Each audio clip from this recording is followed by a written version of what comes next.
Maal taatire? Rakkoo biraan qaban mallee. Maali rakkoon kee? Naayim hin sodaatin. Ano boodis keetii Akka sitti manatti ulfaatin siin jeesse. Uummata akkasitti ulfaatin. Asitti illee aaru. Maallaqa si rakkisee moo? Laa waa'ee maallaqaa miti. Rakkoon biyyi si galchuu si ogeetiin asitti si hambisu maali Naayim? Waa'ee maallaqaa illee miti. Maalirree? Waan biraati. Naayim toonni biraa sun maali? Maaliin? Naayim? Maali? Sitti ni maalee? Yoo eenyu himu iddoo kanaan himi? An ulfaa jiraa garaan qaba. Bismillah. Maal garaa qaba? Maal garaa qabda? Daa'ima. Daa'ima? Eessaa fidde? Hin soodamu caaltuun qoostamu? Nama qoosaa jiru sitti fakkaadhe. Ilmoo isaa fidde gara? Tama dhalte san gara ol deeffatte makkam? Laa kan hin aleemis kanuma biraa. Eessaa fidde ati hajjiin hidhaa ture? Eenyu irra dhufte wayi? Hajji uummata ulfaate. Eessa wal agartanii? Mana hidhaatti seenaa turte? Yeroo inni hidhaa ture? Mana hidhaatti seenaan ture. Egaa akkuma argitanidha kabajamtootaaf hordoftoota keenya waan ani illee jedhe sun hin oollee egaa waggaan geenye baatiin geenye isinii dhufee kun waan jedhee ture egaa namoonni hedduun illee natti aartanii ati caaltuma xiqqeessitaa caaltuma abaartaa caaltumaaf bakka hin qabdu naan jettanii an duras jedhee jira miidhamni ishiitu miidhamu malee namni miidhamu takka hin jiru ammallee akka ishiin garaa qabdu simmaan gaafa duraarraa isinitti himee jira shakkiidha. Namni kun hin beeksisaa mitiire shakkiin kiyyees egaa kanumadha ani Sa'idoon na kolfisiise wallaahi bismillaahi jedhee rifate dhugaadha nama rifachiisa gochaan mucayyoo kanaa nama rifachiisaa yaa ogaa gaafsana hajjoon mana hidhaadha sheeka bira geessa jettee baaftee ni maal dhibame mititti ma shunquuquuf mucatteetti shunquuqee dogoggorsiiseenii isinii jedha maa miskiina garuu Caaltuun magaddisiifti xiqqoo ishillee naannoo faayikaa jetti miskiina wallaahi bagolfoofte mabruuk kenni kaanii jedhe garuu kaakaaraa kiyya. Innaa Sa'id baay'ee rifatee wallaahi obboleessa akka Sa'id kana namaaf haa baay'isu rabbiin jechuudha. Namni yeroo kana keessa haadhoon garaa tokkootu akkana namaa yaaddu baay'ee rifate garuu eessaa fiddee maanni eessaanii jedhee karaan fidan hin dhabamu. Namoonni gizee tokko seexanan dogoggorsiise jedhu ofii dogoggoranii sheexanni bakka namni sun jiru osoo hin beekin ofuma sheexan ofitti ta'e namni seexanatti deebisa jechuudha. Kunniin egaa kan akka caaltuu kana jechuudha. Wallaahi hedduu tokko garaa nama nyaatti nama gaddisiifti. Ofiif of goote garuu namni tokko kalaas namaan taane jalma shunquuquun faayidaa takkittii hin qabu. Hajjiin ilmoo duraa fi hin taaneefi. Yaani ani kun akkuma yeroo baay'ee isiniin jedhu maatiin ishii maatii kabaja qabu nama gaariidha nama ishiidhaaf miti nama biraafuu hafuu danda'udha galuun feene bakka ishiin akkanuma ammallee dadhaba malee Sa'idoon hajjoo ishii jalaa bahuu hin feetu jaalaladha bakka jaalala jechuun fiqiris ka maqaabir jedhanii mitiire akkasiisa jedhan sana mucayyoo dararaa jira malee waan biraa miti wallaahi jaalala bakka dhiisuu qaba wajjin dadhabuu hin qabu. Silayyuu dura soo jecha Sa'id dhageesse kunitti hin dhufu ulfaa'ullee hin qabdu wallaahi ishuma dararama ammallee kunoo gama siin toftaatti uumanii meeshaa ishii jalaa guuraa jiranii maallaqa ishii jalaa fuudhaa jira inshaallah gaa haqa ishii yeroo baay'ee kabaasuuf Sa'idumadha. Sa'id kana rabbi umurii dheeraa haa kennuuf jireenya isaa olii gadiraa kan ta'e walitti haa deebisuuf yeroo baay'ee akkasuma jedhee mucaa kana du'aa godhaaf malee. Waan inni isaa godhu takka illee hin jiru isiniin kunillee namni hedduun Sa'idoo kana du'aa gootanii ni jaalatanii ni kabajanii wallaahi obboleessa akka Sa'id kana naa kenni yaa rabbii jedhaati du'aa godhadha gizee obboleessi nama nyaatutti gizee maatiin ofii nama jibbanii gannama baasan kanatti rabbiin obboleessa akkanaa kenneefi jajjabina inni kennuuf laala galii naggaadee fana wal si barsiisa.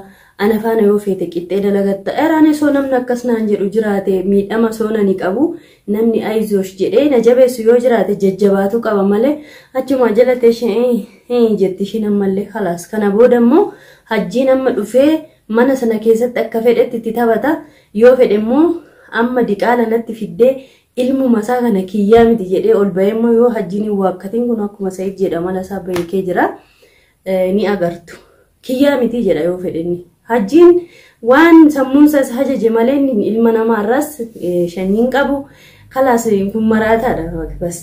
Ana maka sodaataa jiru Sa'id kana durallee itti fokkora. Yaani nama jabaa kana namuma badaatu balleessa. Mucaan kun osoo of eeggatee irra wayyaadha. Caaltuun kunis of jala keessee mucaa kana akka miisifne ani sodaadhaaf jechuudha Sa'id kana. Hunda isaanii jala deemee Sa'id kun waa meeqa sirreessuu yaalaa ijoolleen keenya garuu waa mata akka hin barattu. Silaa caaltuun kun Sa'id jecha Sa'id kana dhageessee halkan tokko sin bulani biruma anaaf osoo ana ta'e ammallee kun deebitee maal jedhani banqirtilaa jooroo daggif jedhan.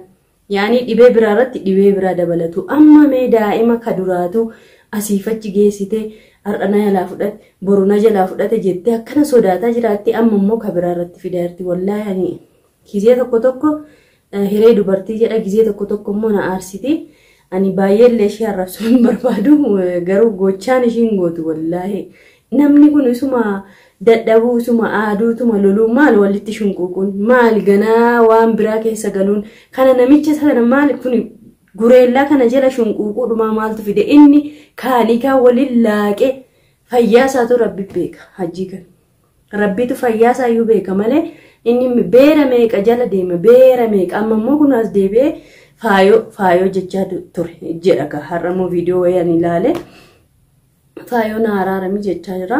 Ani dubartoonni isa jala deemanis mindirii wallaahi ani baay'ee naa galaan jiru adda baane jedhanii daa'ummanni nikaa walirraan inni dhirsumaaf niitiidha. Yaa rabbi na baasati cubbuun mucattii kanaayyuu isiniif gaarii miti wallaahi caaltuu agafeeti gowwaa haa taatu malee qulqullummaa ishiitiin deemaa jirti. Kaanii kaan harka ishiirraa nyaattee mucattiitti garagalteetuma nyaatti maal godhugaa ishiinis ni jaalattee namticharraa maaltu adda haa baasu walumatti magarse waanti ta'e walumatti bakka walitti marganii jiranii. Hiddi ajjii fi hiddi caaltuu waliin margee jira. Haddaan baasuu hin danda'ani malee namni dhirsa ofii kana ani dhirsi kiyya jinjanaa kana eegallaanuu wallaahi waan obsa qabu natti fakkaatu akka kiyyaatanii ni naafa addaan ba'a. Ishiin garuu kaan osoo walitti laaqu uma dhiifti wallaahi rabbiitoo gara akkasii naa kennee gara bal'ina akkasii hobsa akkasii ani hobsa hin qaban. Hobsa takkitti hin qaban ammuma kana waama tokko son addaan baafatiin iyyuu aara dafee tureetan immoo yaada naanneffadha malee. Innaa kanadha. Inni biraan immoo abdiin keenyas samuuna kana haadha durbaa wayii argateera. Durbummaa haadha durbummaa ka viintoodhaan as baate viintoo ofiin tuqxe malee gaafa sana silaa hin jiru jettanii immoo eessaa dhufe dhiigni yaa rabbi maaluma nuuf fidaa jirtan.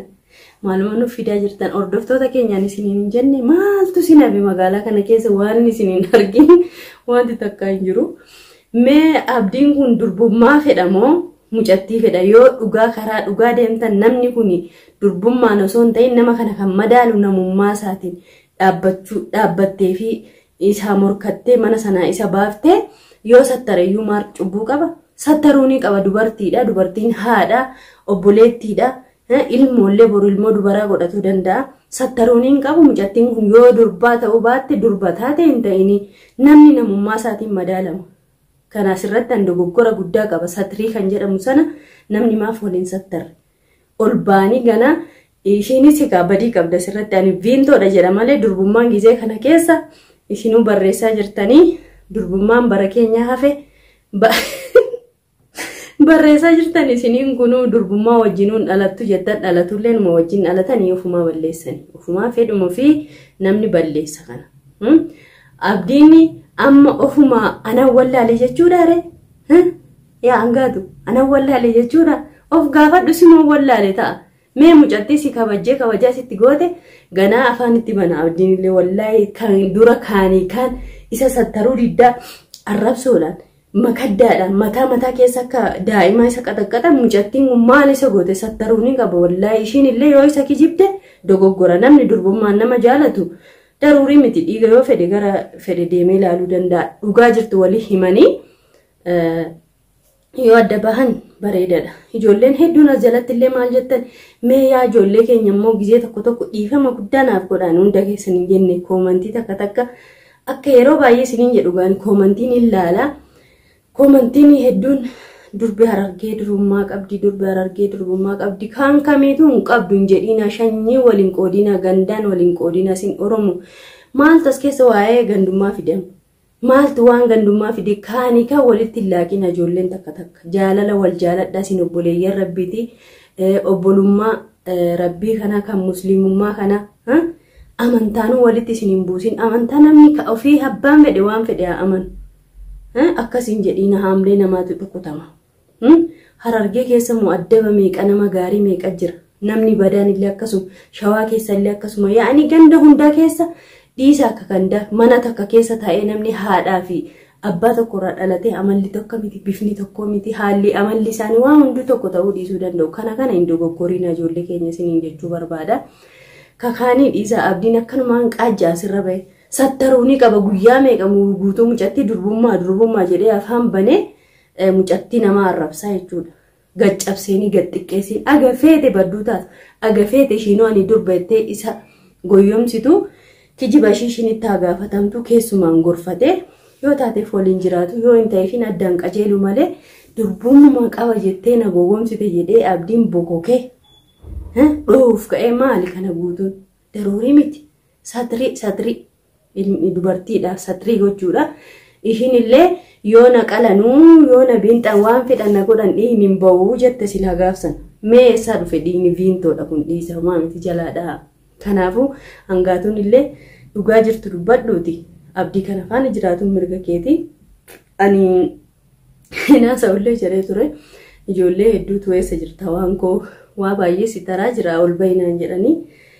malee samuun ani biiziidha xiqqoo dhiifama naaf godhaa kanaaf badee jira inni akkasidha ijoollee keenya kaa wallaahi ka caaltu kana xiqqoo garaana nyaate maa jedhee shitti maalee sha'idoo jetti wallaahi garaana nyaatte ani suma arrabsuun bakka du'aa godhaa fi mataan sirrii miti isiniin jedha namni namuma arge amanee kaanii kan waliif fiddee hunu namtichi mujjireemni maallaqa jalaa guure maallaqa rakkoon qabu ni fiddii fayyaa haa kennuuf rabbii nagaan ishee haa eegu sanuu iddootti deessu yoo argatte namtichi ganaatti taphatamammoo ka hafte deemee yoo fedhamma mana keessirra dhaba jaartiin kiyya nama biraarraa ulfoofteedhe hajjii moo hajjii allaa waalan bas namni hedduun osoo biyya sana keessa jiraadhe hin ajjeesa jedha akkam nama ajjeesure akkam godhanii tokkommoo fiqiriin na qabee jette koomantii dubbise hajjiirraa ana fiqiriin na qabee wallaahi hajjuma kana ani mucaan kun takka waa qaba jedha takka waan qabu jedha